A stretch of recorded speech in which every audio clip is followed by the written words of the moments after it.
네, 안녕하세요. CNI 소비자연구소 대표 조인미입니다. 자, 오늘 소비자 핫 이슈에서는 아프리카 네네. 돼지열병 때문에 또 이런저런 걱정이 많이 생기고 있어요. 아, 우리나라는 어떻게 지나가 보나 했는데 결국 또 걸리고 말았습니다. 그렇습니다. 네, 그래서 네. 오늘 그 얘기를 좀 해보려고 하는데요. 파주에서 일단 확진 판정이 났는데 지금 네네. 상황이 어떻게 됐는지 좀 대략 좀 정리를 좀 먼저 해주시죠. 네, 네. 지난 17일 파주시, 그다음에 네. 18일 연천군에서 그 ASF 확진 판정이 나왔잖아요. 네네, 그렇죠. 중국처럼 좀 빠르게 퍼지는 거 아니냐 하는 걱정이 많았었는데요. 네네. 거기다가 이제 20일 그 경기도 파주시 양돈동과 두 곳에서 네. 또 의심 신고가 추가로 접수가 됐습니다. 네네. 그래서 우려가 많이 됐었는데 다행히 오늘 아침에 네. 그 결과가 나왔는데 두 곳 다 음성인 걸로 이렇게 네. 판명이 됐습니다. 네, 일단 파주에서 추가로 신고된 거는 음성으로 나왔고 네네. 현재 그럼 확진된 거는 이제 두 건이다 네, 이렇게 볼 수가 그렇습니다. 있겠네요. 네네. 네네. 중국의 경우에는 굉장히 빠른 시간, 약 4개월 만에 네네. 전국적으로 퍼졌다 이렇게 해서 사실 중국은 우리보다 땅도 넓고 네. 네, 그런데 우리나라, 이렇게 예. 짧은 기간에 퍼졌단 말이죠. 네, 우리나라 우리나라는 더 면적이 빠르지 뭐 않겠나 이런 거죠. 남한의 100배, 남북한 면적이 50배라고 하거든요. 네네. 그런데 네. 4개월 만에 음흠. 전국적으로 퍼졌다고 합니다. 네네.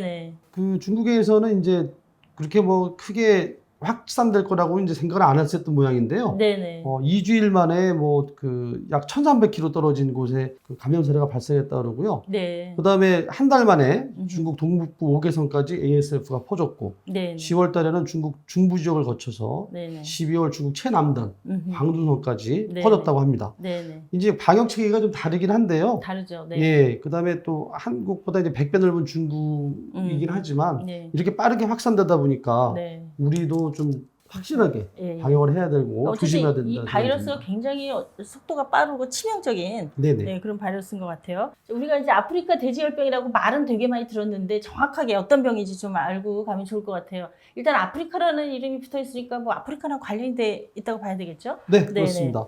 우선 아프리카 돼지열병에 대해서 좀 알아보겠는데요. 네. 우선 아주 치명적인 바이러스성 출혈성 돼지 전염병이라고 합니다. 네. 이병률이 높고요. 네. 급성에 감염되면 네. 치사율이 거의 100%에 이르기 때문에 네. 양돈 사람에 엄청난 피해를 주는 그런 질병입니다. 네. 일단 걸리지 말았어야 되는데 참 막판에 네네. 아쉽게 됐어요. 네네. 지금 그 돼지가 감염된 사진을 보여드리고 있는데요. 네네. 네, 발열 상태에 허약한 돼지들이 한데 겹쳐 있는 네네. 모습이 그렇네요. 보이시죠? 예, 예. 첫 번째 사진에. 네. 네네. 사지 말단 목, 네. 복부 피부에 뚜렷한 충혈 소견 네네. 보이고 있습니다. 그러니까 이게 출혈성 바이러스이기 때문에 이렇게 피부에 붉은 네, 네. 이런 게 생기는 것 같아요. 네. 귀끝 부분에 네, 청색증, 청색증 보이고 네, 있고, 그다음에 네네. 복부, 목, 귀부 피부에 네. 괴사병변 네, 이게 네, 나타나고 네. 있습니다. 이 질병이 발생되면은 그 세계 동물 보건 기구의 발생 사실을 아마 보고를 해야 되나 봐요. 네, 그렇습니다. 네, 네. 네. 그리고 그 돼지 관련한 교육도 즉시 중단이 되고, 네, 우리나라에서는 지금 가축 전염병 예방법상 제1종 법정 전염병으로 맞습니다. 네네 그렇게 지정해서 관리하고 있다고 합니다. 또 이제 사람이나 다른 동물에는 감염되지 않는데요. 네네. 돼지과에 속하는 동물에만 감염이 됩니다. 네. 사육돼지, 그 다음에 유럽과 아메리카 대륙의 야생 멧돼지가 네. 자연 숙주라고 합니다. 네네. 그래서 이게 이제 뭐 흑멧돼지, 순멧돼지 이런 데서부터 오는데 네네. 일부 돼지에서는 임상 증상이 없이 숙주 역할만 하나 봐요. 네네. 그래서 이게 초기에 차단하기가 굉장히 어렵다고 하고 그 다음에 돼지나 뭐 야생 멧돼지를 물어서 질병을 전파하는 진드기가 이제 매개체 역할을 하는 경우 네, 뭐 이런 게 그렇습니다. 있다고 합니다. 그래서 이번에도 북에서 네, 지금 북한 이제 쪽에서 내려. 네네 중국이 감염이 심하니까 그렇습니다. 거쳐서 이제 뭐 야생 멧돼지가 이렇게 넘어와서 된 거 아니냐 뭐 이렇게 얘기들을 하시는 것 같더라고요. 네. 네네. 근데 현재 이제 문제는 세계적으로 그 사용 가능한 백신이나 치료제가 없는 게 이제 문제고요. 네네. 그러니까 국내에 유입되지 않도록 막는 게 이제 최선인데 네네. 어쨌든 요번에 이제 우리나라에 좀 감염이 됐잖아요. 됐고, 네네. 근데 일본에는 아직 감염이 안 된 상태인가 봐요. 그러니까 이게 이제 바다를 건너가야 되니까 멧돼지가 네, 헤엄치고 네, 네. 가기는 좀 어려워서 네. 진드기도 그래서 이제 하여튼 일본은 지금 아직 감염이 안 돼 있고 네, 그렇습니다. 네, 중국하고 우리나라까지 이제 좀 온 부분이 있는 것 같습니다. 네. 근데 보니까 이게 뭐 최근에 생긴 그 바이러스 질환이 아니고 굉장히 나름 역사가 있는 질병이더라고요. 네. 네네. 1920년대부터 발생을 해왔다고 하는데요. 네. 대부분 그 사하라 남부 아프리카 음흠. 풍토병으로 네. 존재하고 있었다고 합니다. 네네. 유럽 남아메리카에도 과거에 발생해서 발생했고, 네. 대부분 이제 근절이 됐는데 네네. 스페인, 포르투갈에는 1960년대 풍토병으로 또 이게 근절되는데 네네. 30년 이상 걸렸다고 합니다. 또 아직도 그 풍토병 남아있는 국가들이 좀 있는데요. 네네. 이탈리아 사르디니아 섬에서 1978년 이후에 네. 아직 풍토병은 남아있고요. 네. 2007년도 아프리카 돼지열병이 조지아 공화국을 통해서 유럽으로 유입돼서 네네. 이 지역 사육돼지하고 야생 멧돼지에 바이러스가 널리 전파됐습니다. 네네. 현재 그 다수의 동유럽 국가들의 네. 풍토병으로 지금 존재하고 있습니다. 네. 지금 러시아 연방 일부에서도 풍토병이 존재한다고 하고요. 러시아. 네. 네네. 네. 그리고 이제 작년 1월부터 5월 사이에 세계 동물보건기구 보고된 거 보면은요. 네. 총 14개 발생국 중에서 10개국, 유럽 10개국입니다.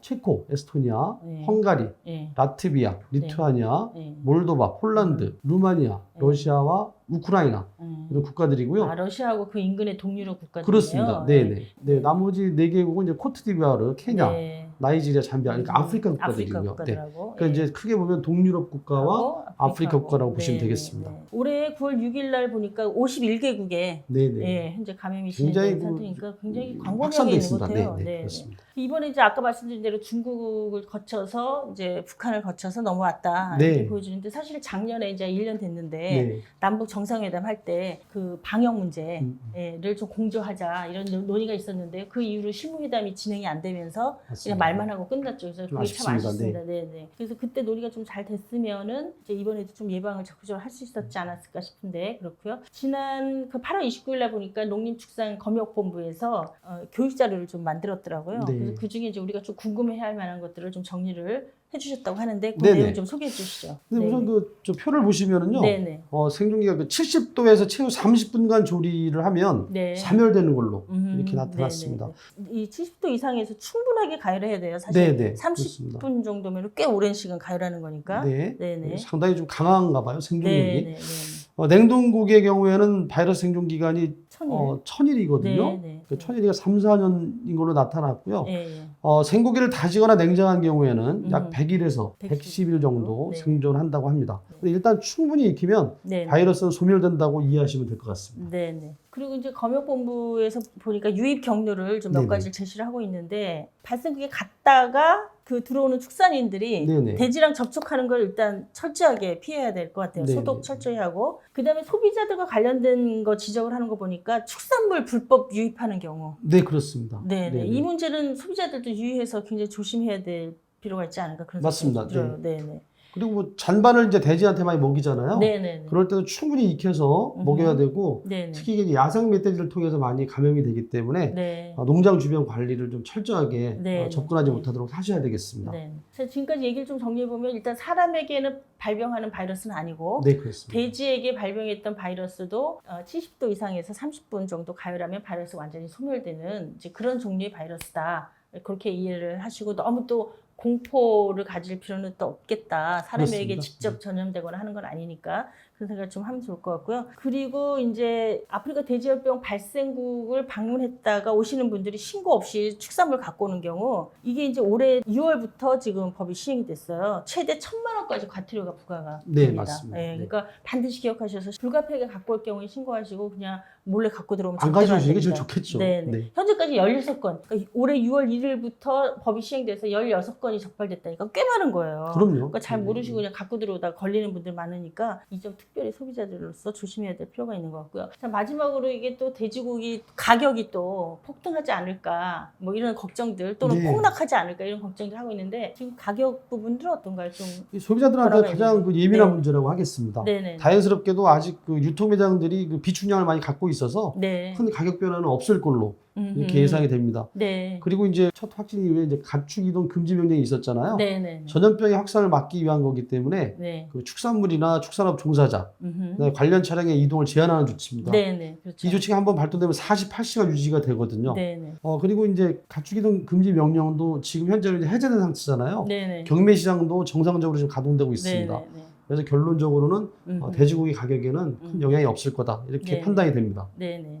자, 우리가 지난 2010년, 11년에 걸쳐서 구제역 활동을 겪었어요. 제가 그때 공무원 생활할 때인데요. 저도 아, 실제로 그러셨구나. 가서 네. 그 돼지 살처분에 참여를 했었습니다. 고생 엄청 하셨겠어요. 아, 정말 좀 그냥 끔찍한 경험이었습니다. 네네. 그래서 그때 참여했던 분들 중에 지금 외상성 스트레스 아, 장애 트라우마 그런- 겪는 분들도 예, 있으세요. 겪는 분들 네, 꽤 많았다고 맞습니다. 그러더라고요. 네. 하여튼 근데 그 이후로 우리나라 방역 체계가 굉장히 선진화되고 굉장히 강력하게 잘 그래도 운영이 되면서 지금까지 막아왔다 이런 평이 좀 있었는데, 네, 뭐 아쉽게도 이제 지금 발병을 했습니다만 더 이상 확산되지 않도록 중국과 우리는 좀 다르잖아요. 방역 수준도 다르고 네, 저희가 하니까. 훨씬 높겠죠. 네. 네네. 더 이상 확산되지 않도록 잘 관리를 했으면 좋겠고요. 특히 소비자 여러분들 제가 반복적으로 말씀드리는데 해외에서 축산물 반입하는 거 정말 조심해야 되니까요. 그거 꼭 기억하시면 좋겠습니다. 가공식품까지도 저도 갖고 가공식품도. 오시지 않는 게 좋겠습니다. 네네. 오늘 아프리카 돼지 열병에 대한 이야기 여기까지 나눠봤습니다. 다음 시간에 또 뵐게요. 예, 구독, 좋아요 많이 부탁드리겠습니다. 오늘 감사합니다. 감사합니다. 네, 감사합니다.